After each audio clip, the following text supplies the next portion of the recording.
আমার স্বামী কলার ধরে বললাম, আমার এখনই ডিভোর্স লাগবে, এখনই আমাকে ডিভোর্স দিয়ে দিবা। এই কথাটা বলার পরে আমার স্বামী আমার দিকে অনেকক্ষণ তাকিয়েছিল। দেখলাম ফের ফের করে কান্না করতেছে। আমার কি, আমি আমার স্বামীর সংসার করতে চাই না এই বলে আমি অনেক চেঁচামেচি করলাম। আমার স্বামী অনেকক্ষণ ভেবে চিনতে বলল, আচ্ছা ঠিক আছে, আমি কাগজপত্র সব রেডি করে তোমাকে ডিভোর্স দিয়ে দিব। সময়ের মাঝে আমাদের ডিভোর্স হয়ে গেল। ডিভোর্স পেপার আমার হাতে স্বামী ধরিয়ে দিল, এই নাও তোমার ডিভোর্স পেপার, এটা নিয়ে তুমি বাপের বাড়ি চলে যাও, আর কখনো আসবা না। আমিও মনে মনে অনেক খুশি। না তোমার ঘরে খাবো না তোমার ভাত, তা আজকে থেকে আমি আমার স্বাধীন মতো চলাফেরা করতে পারবো। ডিভোর্সে 3 দিন হলো আমি বাবার বাড়িতে এসেছি। এই 3 দিনে তারা আমার অবস্থানটা বুঝিয়ে দিয়েছে। বারবার মনে হচ্ছে এই পরিবারে না এসে যদি মরে যেতে পারতাম তাহলে আমার জন্য খুব ভালো হতো। ডিভোর্স দিয়ে যখন আমি প্রথমবার বাবার বাড়িতে আসলাম তখন আমার হাতে বড় একটা ব্যাগ দেখে আমার ভাইয়ের সাথে সাথে জিজ্ঞাসা করলো, কি রে এত বড় ব্যাগ নিয়ে আসলি, দিন থাকবি নাকি? এই কথা বলে সে চলে গেল। আমিও কোনো কথা না বলে রুমে চলে গেলাম। প্রথম দিন যখন আম্মুর সাথে নাস্তা খেতে বসলাম আম্মু তখন ভালো করে বুঝিয়ে দিল, সে ছেলেরা একটু একটু করে একটু গায়ে হাত তুলবে, এটাই স্বাভাবিক, তোমার আরো মানিয়ে নেওয়া উচিত ছিল। এই কথাটা শোনার পরে আমি মাকে কি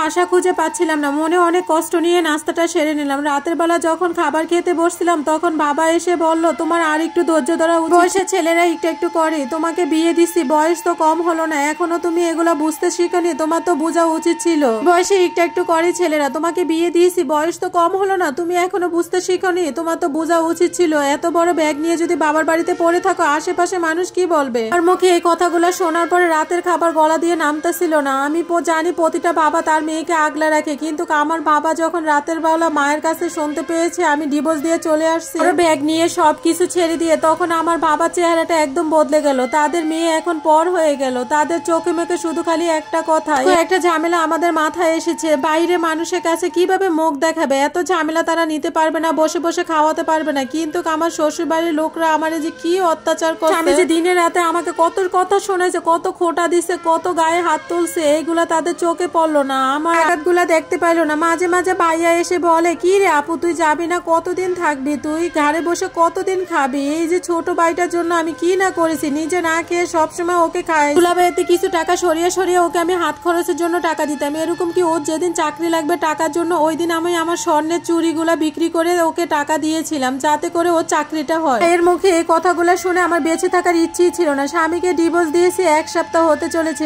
এর মাঝে আমি আমার স্বামীকে অনেকবার কলও দিয়েছি, হয়তো সে আমার কল দেখে ব্যাক করবে না, সে আমাকে কোনো রকমের কল ব্যাক করে না। মাঝে মাঝে টেক্সট দিতাম, সেগুলো ইগনোর করলো। এইভাবেই শুরু হলো নাম্বার থেকে একটার পর একটা কল দেওয়া। দিনে যে কতবার কল দিতাম, পাশের বাড়ি মোবাইল থেকে ওকে কল দিতাম, ও কখনো ধরতো না। একটার পর একটা সিম নিতাম, তারপরে কল দিতাম, ও কখনো ধরতো না। ও জানতো যে নতুন নাম্বার থেকে আমি কল দেই, তার জন্য ও কখনো কল রিসিভ করতো না। সে জানে একটার পর একটা নাম্বার থেকে আমি কল দিতাম। তখন আমার বারবার মনে হতো, এই স্বামী যদি একবার স্বামীর ঘরে যেতে পারতাম, তার ঘরে ভাত যদি একটু তৃপ্তি সহকারে খেতে পারতাম, আমি দুনিয়াতে জান্নাতের স্বাদ পেয়ে যেতাম। বিকালে বের হই তখন আমাদের বাড়ির আশেপাশে মানুষ দেখে বলে কটুর কথা, যে মেয়েটার সাথে সারাদিন খেলতাম, যে মেয়েটার সাথে স্কুলে আমার সাথে ছিল, ক্লোজ ফ্যান ছিল, এই মেয়ের মা দেখে আমাকে দরজা বন্ধ করে দেয়। সেই মেয়ে যেন আমার সাথে যেন না মিশে, সেও খারাপ হয়ে যাবে। দেওয়া যে কত বড় পাপ আমি কখনো বুঝতে পারি না। যদি বুঝতাম কখনো আমি আমার স্বামীর ঘর ছাড়তাম না। আসলে আমি এটা বলবো না যে আমার স্বামী আমাকে যথেষ্ট পরিমাণ ভালোবাসতো, হয়তো কাজকর্ম শেষ করে তার মনটা একটু খারাপ থাকতো, আমার উপর রাগ করতো, কিন্তু সে কখনো জোর করে নেই আমি যেন তার সংসার ছেড়ে চলে যাই। ননদ একটু কঠোর কথা শোনাইতো, সে